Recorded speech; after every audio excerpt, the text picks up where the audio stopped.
The Children's Book of Christmas Stories by Various, edited by Asa Don Dickinson and Ada M. Skinner. Preface. Many librarians have felt the need and expressed the desire for a select collection of children's Christmas stories in one volume. This book claims to be just that and nothing more. Each of the stories has already won the approval of thousands of children, and each is fraught with the true Christmas spirit.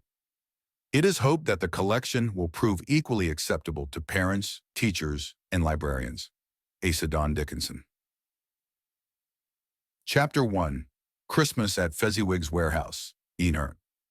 Charles Dickens. "Yo-ho, my boys," said Fezziwig. "No more work tonight. Christmas Eve, Dick. Christmas, Ebenezer.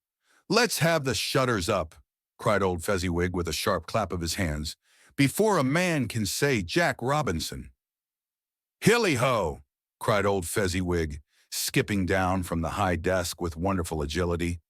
"Clear away, my lads, and let's have lots of room here. Hilly-ho, Dick. Cheer up, Ebenezer. Clear away." There was nothing they wouldn't have cleared away, or couldn't have cleared away with old Fezziwig looking on. It was done in a minute. Every movable was packed off as if it were dismissed from public life forevermore. The floor was swept and watered, the lamps were trimmed, fuel was heaped upon the fire, and the warehouse was as snug and warm and dry and bright a ballroom as you would desire to see on a winter's night. In came a fiddler with a music book, and went up to the lofty desk and made an orchestra of it, and tuned like 50 stomach aches. In came Mrs. Fezziwig, one vast substantial smile.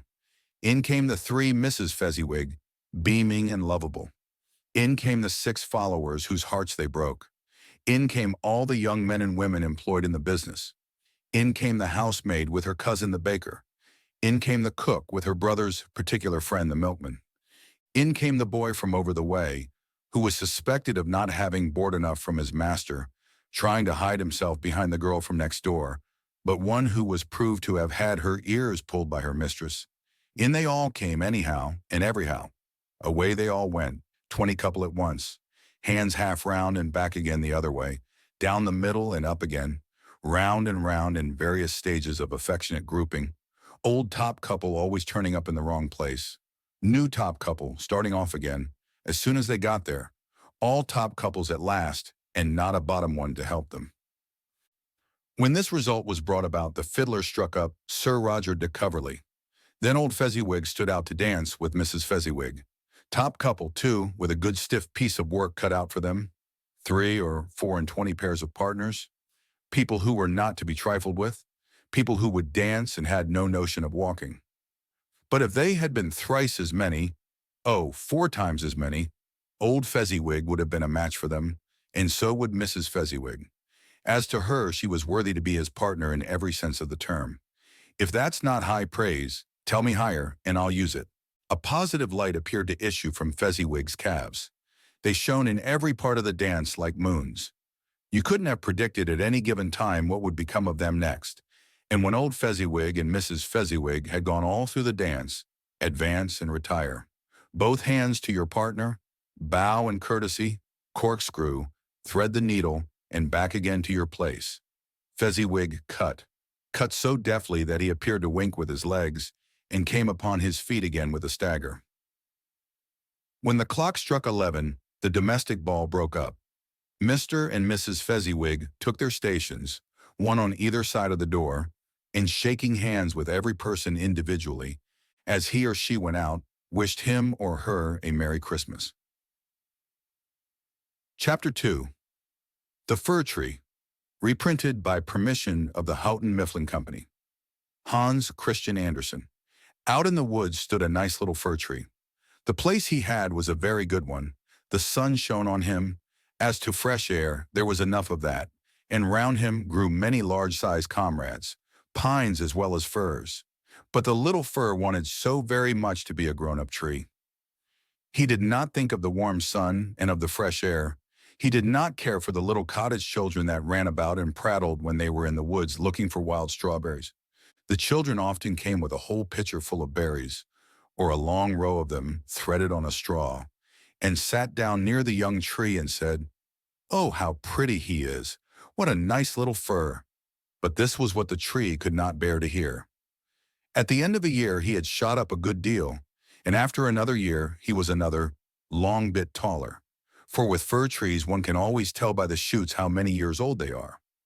Oh, were I but such a high tree as the others are, sighed he, then I should be able to spread out my branches, and with the tops to look into the wide world.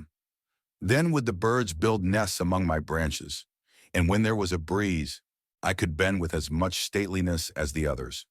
Neither the sunbeams, nor the birds, nor the red clouds, which morning and evening sailed above them, gave the little tree any pleasure. In winter, when the snow lay glittering on the ground, a hare would often come leaping along and jump right over the little tree. Oh, that made him so angry. But 2 winters were past, and in the third the tree was so large that the hare was obliged to go round it. To grow and grow, to get older and be tall, thought the tree. That, after all, is the most delightful thing in the world. In autumn, the woodcutters always came and felled some of the largest trees. This happened every year, and the young fir tree, that had now grown to a very comely size, trembled at the sight, for the magnificent great trees fell to the earth with noise and cracking. The branches were lopped off, and the trees looked long and bare. They were hardly to be recognized, and then they were laid in carts, and the horses dragged them out of the woods. Where did they go to? What became of them? In spring, when the swallows and the storks came, the tree asked them, "Don't you know where they have been taken? Have you not met them anywhere?" The swallows did not know anything about it, but the stork looked musing, nodded his head and said, "Yes, I think I know. I met many ships as I was flying hither from Egypt. On the ships were magnificent masts, and I venture to assert that it was they that smelt so of fir. I may congratulate you, for they lifted themselves on high most majestically. Oh, were I but old enough to fly across the sea! But how does the sea look in reality? What is it like?" "That would take a long time to explain," said the stork, and with these words off he went. "Rejoice in thy growth," said the sunbeams. "Rejoice in thy vigorous growth, and in the fresh life that moveth within thee." And the wind kissed the tree, and the dew wept tears over him. But the fir understood it not. When Christmas came, quite young trees were cut down, trees which often were not even as large or of the same age as this fir tree, who could never rest, but always wanted to be off. These young trees, and they were always the finest looking, retained their branches. They were laid on carts, and the horses drew them out of the woods. "Where are they going to?" asked the fir. "They are not taller than I. There was one indeed that was considerably shorter. And why do they retain all their branches? Whither are they taken?" We know," chirped the sparrows. "We have peeped in at the windows in the town below. We know whither they are taken. The greatest splendor and the greatest magnificence one can imagine